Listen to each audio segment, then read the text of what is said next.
Hey, it's Alicia from APLCrafts. Today I'm not going to do a knitting vlog. Last night I was watching a podcast, mostly about homesteading, but she did a little 6-minute thing on 5 essential oils that she uses all the time. And I was like, well, you know what? I have a bunch of essential oils and they're pretty much my medicine cabinet. So let me go ahead and talk about them because, there's a lot of people who are new to oils and I've been using them since 2007. So what is that, 11 years? Um, so I'm going to take you on my little essential oil journey. I'm going to preface this by saying I'm not a professional. So take my words as guidance and, do your own research. And, I highly recommend some books. Actually, I have a book that I'm going to show you that I thought was really useful. And let's go. These are just some of the oils that I use, and there's more in the back, as you can see. I use 2 different brands. Now I'm sure there's a whole lot of different brands out there that are good. These are just 2 that I use. Therapeutic grade essential oil. Pretty much what that means is that they're true oils. They're not synthetic. I try to go organic when I can, but price does matter, and a lot of times you can't do that. But that's what I use. This one I got off of eBay. I don't even remember who the heck it was, but it works pretty good. Same thing with that rosemary back there. Not endorsed, just a fan. This I got from Plainly Simply. It's a magnesium oil. It's not actually a spray, it's a roll. And it's got magnesium salt in it. You're supposed to roll it on your temples when you have a headache. I think it works pretty decent.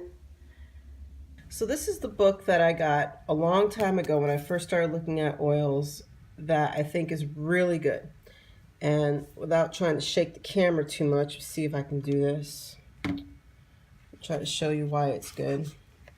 So it goes into reflexology and where you can use oils for that kind of stuff. And then breaks down all the different types of oils into the families, the methods, the chemical constituents, blah, blah.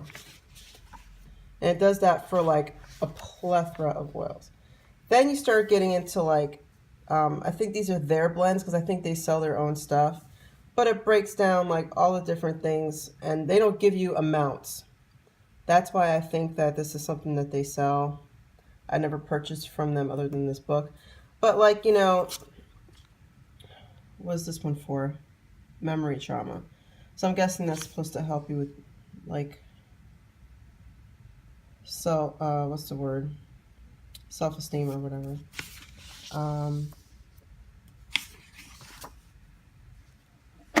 Oops, just dropped something.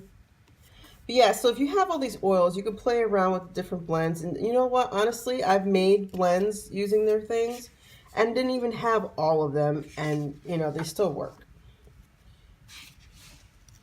And then they have a dictionary. So, all the things that you need to work with or if you have a problem with, they give you, oil ideas. I actually used the dictionary a whole hell of a lot, a lot, because it works wonderfully. So there's that. So how to use essential oils? That's why we're here, right? Okay. The most important thing you need to remember about oils is make sure that they're not synthetic. Your body is your biggest organ. Your skin is your biggest organ. So you want to, whatever you put on your skin, you want to make sure is as good as you can afford, okay? The second thing you want to do with oils is have a carrier oil. So what's a carrier oil? Carrier oil is an oil that you can put on your skin that will help integrate the essential oil so that it can go into your skin. You don't want to put oils on your skin straight. I don't recommend that because they're so concentrated that I think that, especially if you have sensitive skin, it will make it hard, like it will hurt when you touch your skin, like make it feel thin. I know I'm not explaining that very well. But anyway, so carrier oil is generally like jojoba oil, olive oil, coconut oil, sweet almond oil, that kind of thing. Now, a lot of places that sell essential oils will also sell those oils, carrier oils, but you can get it cheaper in the store. So it's up to you what you want to do. I usually use coconut oil. Sometimes I will use a jojoba oil. Like when I first started out, let's see if I can switch my arms here. Woo. When I first started out, I bought sweet almond oil and jojoba oil from the companies, but then I was like, oh, let me just use coconut oil. And I mainly will use it on my feet. So I make a blend of like tea tree, lavender, and clove. Now they don't smell good. I don't really make blends for them to smell good. I make them for their properties and what I want them for. And tea tree, we all know. I mean, even doctors will recommend tea tree like for your feet. You know, they're good. They're an antifungal. Lavender is always good. It's good for your skin. It's antiviral, it's antifungal. So I do that. I also will make a blend called like Thieves.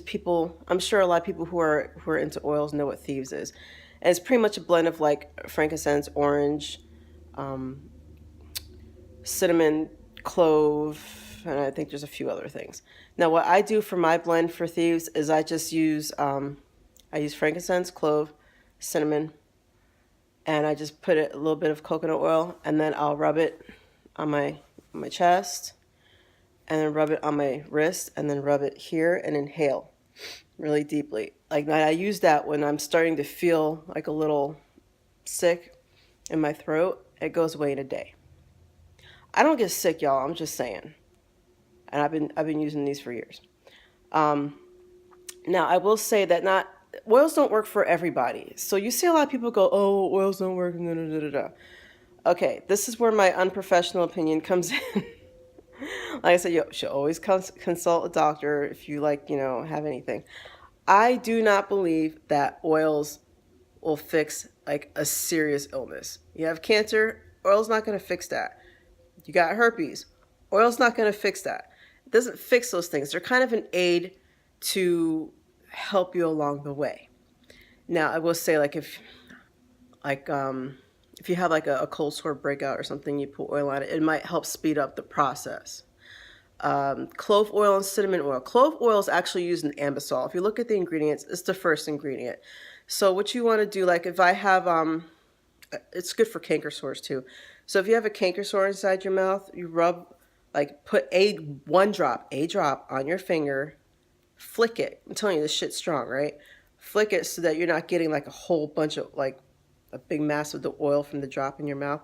Rub it on the canker sore, right? It's going to taste disgusting. I'm letting you know right now. It is effing nasty, right? So you want to do this over the sink where you can just like let your drool go into the sink, okay? I'm being graphic for a purpose. So you let the drool go into the sink until the spot where you put it is numb, just like Ambisol would do, right? And then like spit a few times and then go about your day. Works for like 2 hours, 3 hours, same amount of time as Ambisol does. Things like that. That's what the oils are good for. Ingesting oils, again, this is why I say like if you want to make sure you have non-synthetic oils, right? For ingesting oils, I do ingest oils, but I'm going to tell you, like, pay really attention to what I'm saying. Because I see a lot of recipes on Pinterest where you can, like, put things in your mouth with oils, and there's, like, a whole hell of a lot of drops in there. And I'm going, what are you doing? What are you doing? Are you trying to kill somebody? Because that's what you're doing. Like, when you have little veg caps, and they're putting all these drops in here, you will get sick. You will. These things are super strong. Now, what have I done with oils ingesting? Okay. I make banging peppermint chocolate cupcakes for Christmas, okay? Now, you're talking like if you made enough batter for, what am I doing?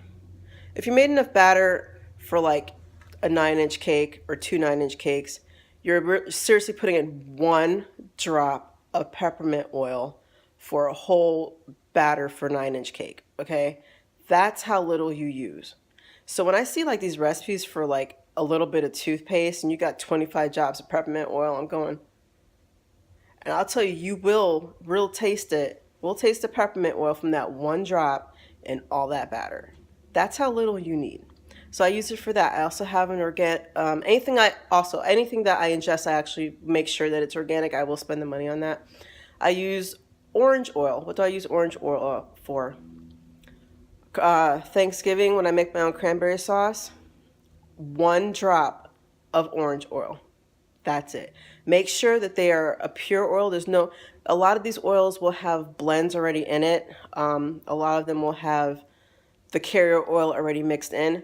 Do not get those if you're going to ingest, okay? Make sure it's straight. Lemongrass. What do I use the lemongrass oil for? Straight up lemongrass, no jojoba, no kind of carrier oil. 2 drops in a big ass pot of soup. If I'm making Thai, like any kind of Thai soup or whatever, 2 drops for a big thing. That's all you need. And sometimes even I think that might be a little bit strong. That's how strong these are. The cinnamon, cinnamon I use for the canker sores and for like toothaches and stuff too. Like I don't get toothaches, but you can use them for that. Like I said, same thing as Ambisol. Cinnamon oil works the same exact way as the clove. One's just a little bit stronger than the other. They're both really gross when you put them in your mouth. That's the only time I would ever suggest putting any oil straight on you without a carrier oil is if you have any kind of a mouth problem. If your mouth problem persists, obviously go to the dentist because you've got an issue that your oils are not going to take care of. Okay? What else?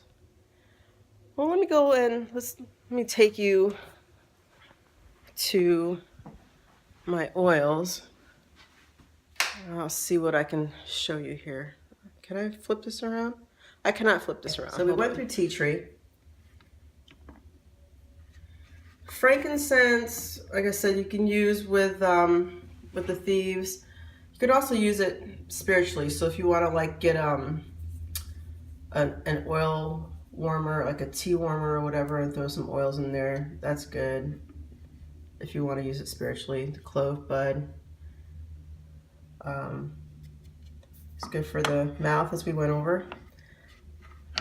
This right here, the sandalwood. Sandalwood is awesome for depression, okay? Now, I'm not saying that you shouldn't go to your doctor or your therapist or anything, but it is a great aid for helping take the edge off. This already has a mix, so what you do is just rub it on your wrist, rub it together, rub it on your temples, breathe it in a few times. It really does help. Trust me. Or don't trust me, whichever you want to do. Cedarwood I have as a, I use it in a diffuser because I have wool, because I'm a hand dyer, and that kind of, I don't have a moth problem, and I'd like to keep it that way, so that's why I have the cedarwood. Patchouli, because I don't want to be hippie, you know, so I'll usually put that in something if I just want to, like, you know, smell like a hippie. Bergamot. Bergamot is freaking awesome if you ever, like, have a thrush problem in your mouth. That's usually like a yeast kind of thing. And what you do with the bergamot is 1 to 2 drops, it's going to be strong, in a glass of milk.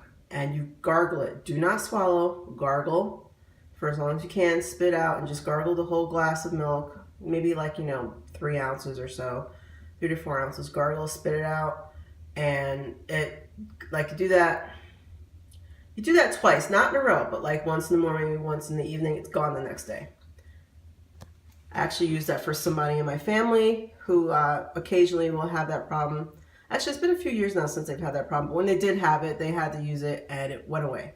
And this is a person who's actually not susceptible to like oils in general, but for some reason the bergamot works, so we're going with it. Ginger I usually use for smell. I don't use for any cooking. Don't know why I have 2 bottles of it. I don't remember. Let's see. Angelica root is another. I was cut off by my camera, of course.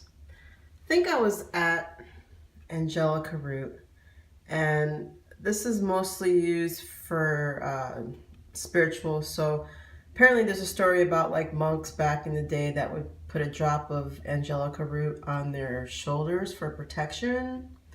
That was one of the first oils I bought. Oh, another thing I want to mention while I'm looking at it. Get dates. Oils are good indefinitely. There are some oils that I keep in the fridge. Those are the ones that I use for cooking. But get like, little date labels so you know when you open them. Let's see.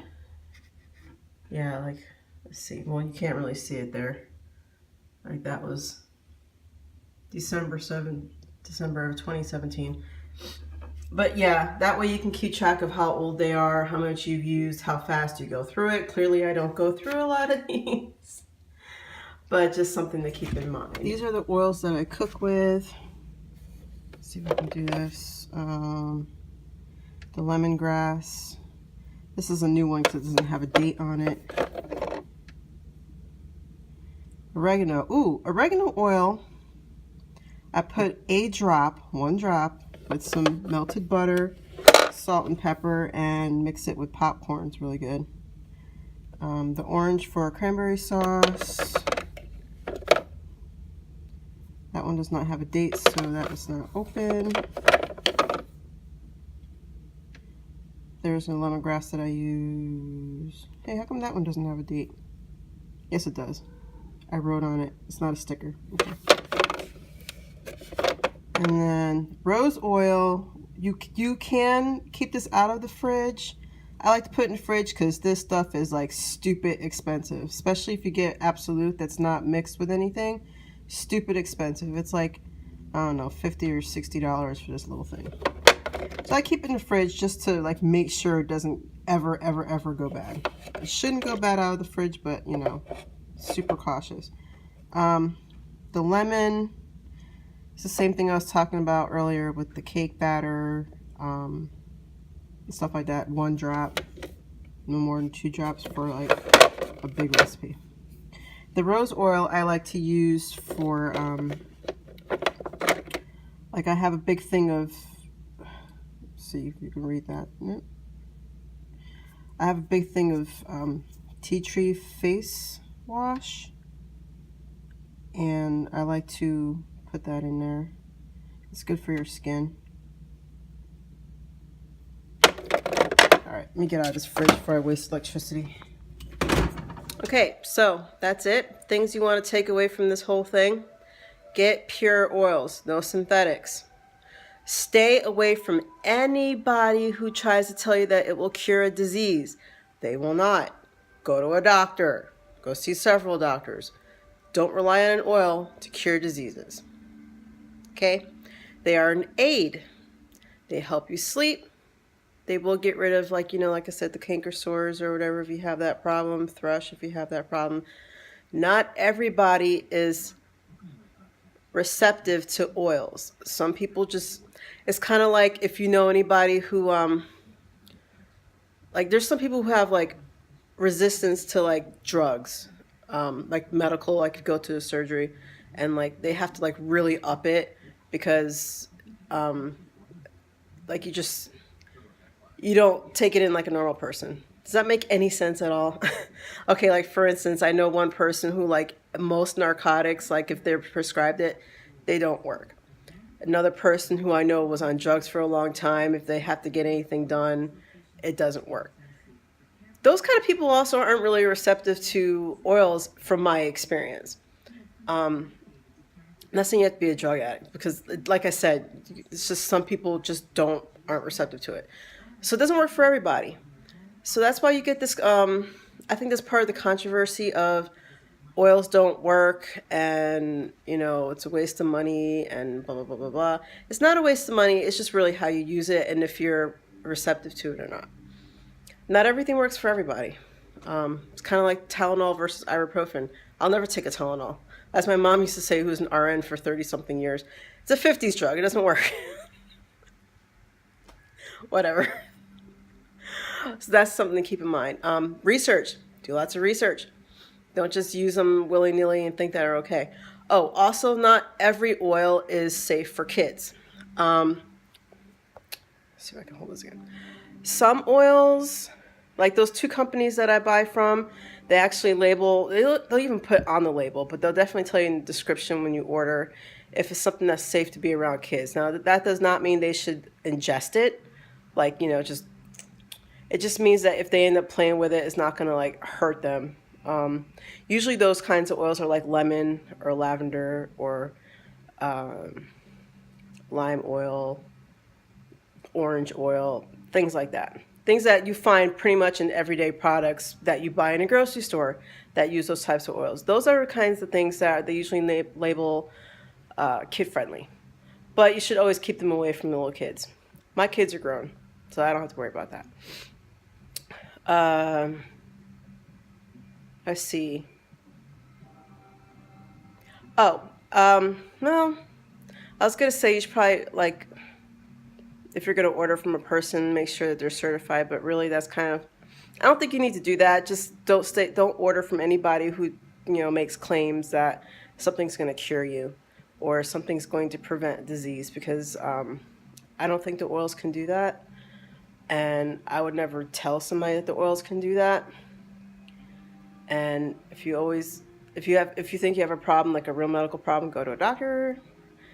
If you do want to see a certified specialist, I know that in the Nashville area, I think Franklin, I believe there's somebody who, a few people who are certified. I know I looked into it years ago when I was thinking about actually doing it as a career, but I never followed through with it. So, because, other things were more important in my life.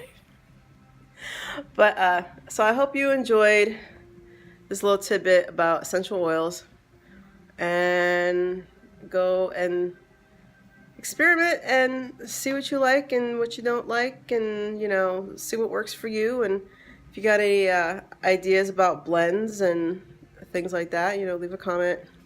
Talks amongst yourselves. No hate. I see any negative comments down there, you will get trolled. All right. Have a great day. Bye.